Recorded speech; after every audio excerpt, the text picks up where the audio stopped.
हरे कृष्णा कृष्ण कृष्ण हरे हरे, हरे राम राम राम हरे हरे। श्रीमद् भागवत गीता यथा रूप में अध्याय फर्स्ट।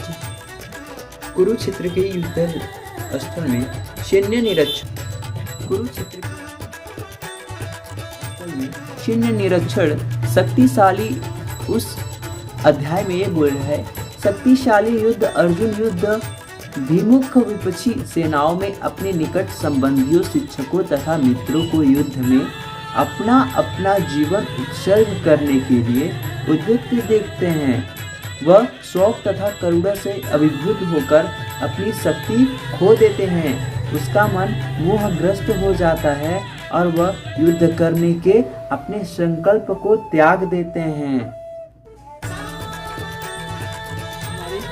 गुरुदेव के द्वारा कृष्णा कृपा मूर्ति श्री श्रीमद एसी भक्तिवेदांत स्वामी प्रभु पाद अंतर्राष्ट्रीय कृष्णा भावना मृत संघ के संस्थापक, आचार्य एवं संपूर्ण विश्व में वैदिक ज्ञान के अधिक प्रचारक हैं। उनको प्रणाम। अर्जुन उवाच में बोला है, पापमेव श्रेदेश न भयवत्तवेतः न तायतयनि तस्मत्रः वयं हन्तु धृतराष्ट्रं सम्बन्धवानः स्वजनं हि कथः तवः सुखिनः श्याम माधवः। तो पाप मतलब पाप एवं मतलब निश्चय ही, अचेत मतलब लगेगा, आसमान मतलब हमको,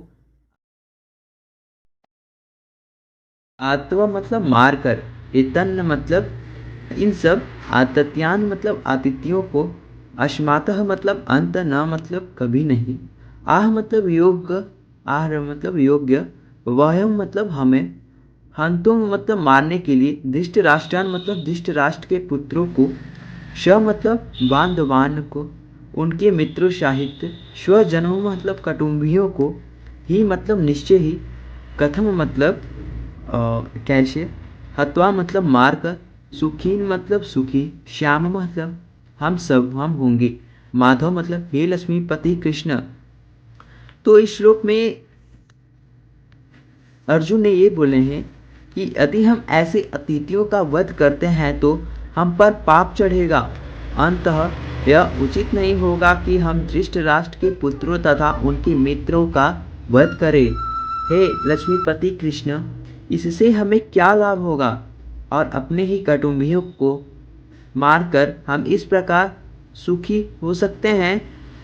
तो तात्पर्य में ये लिखा है, वैदिक अनुसार अतात्य 6 प्रकार के होते हैं। विष देने वाला, दूसरा घर में आग लगाने वाला, तीसरा घातक हथियार में आक्रमण करने वाला, चौथा धन लूटने वाला, पांचवा दूसरे की भूमि हड़पने वाला तथा छठवां पराई स्त्री का अपहरण करने वाला। तो अर्जुन ने ऐसे अतिथियों का तुरंत वध कर देना चाहिए, क्योंकि इनके वध से कोई पाप नहीं लगता। अतिथियों का इस तरह वध करना किसी सामान्य व्यक्ति को शोभा दे सकता है, किंतु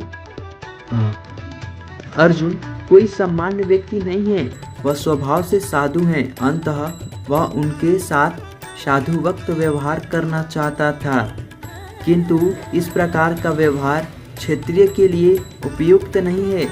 यद्यपि राज्य के प्रशासन के लिए उत्तरदायी व्यक्ति को साधु प्रकृति का होना चाहिए, किंतु उसे कायर नहीं होना चाहिए। उदाहरण था, भगवान राम इतने साधु थे कि आज भी लोग राम राज्य में रहना चाहते हैं, किंतु उन्हें कभी कायरता प्रदर्शित नहीं की। रावण अत्यत्य था क्योंकि वह राम की पत्नी सीता का अपहरण करके ले गया था, किंतु राम ने उसे ऐसा पाठ पढ़ाया जो विश्व इतिहास में बेजोड़ है।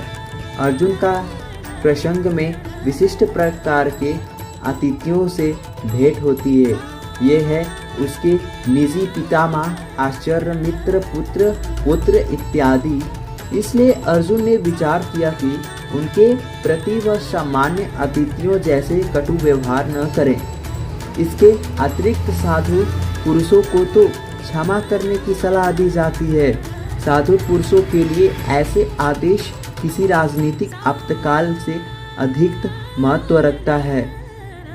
इसलिए अर्जुन ने विचार किया कि राजनीतिक कारणों से स्वजनों का वध करने की अपेक्षा धर्म तथा सदाचार की दृष्टि से उन्हें क्षमा कर देना श्रेयस्कर होगा। अंततः शारीरिक सुख के लिए इस तरह वध करना लाभप्रद नहीं होगा। अंततः जब सारा राज्य तथा उसे प्राप्त सुख अस्थायी नहीं है तो फिर अपने स्वजनों को मारकर वह अपने ही जीवन तथा साक्षात मुक्त को संकट में क्यों डालें। अर्जुन द्वारा कृष्ण को माधव अथवा लक्ष्मीपति के रूप में संबोधित करना भी सार्थक है। वह लक्ष्मीपति कृष्ण को यह बताना चाह रहा था कि वे उसे ऐसा काम करने के लिए प्रेरित न करें जिससे अनिष्ट हो, किंतु कृष्ण उसके कभी भी किसी का अनिष्ट नहीं चाहते, भक्तों का तो कदापि नहीं। हरे कृष्ण कृष्ण कृष्ण हरे हरे, हरे राम राम राम हरे हरे। तो आज का क्या श्लोक यही है। धन्यवाद।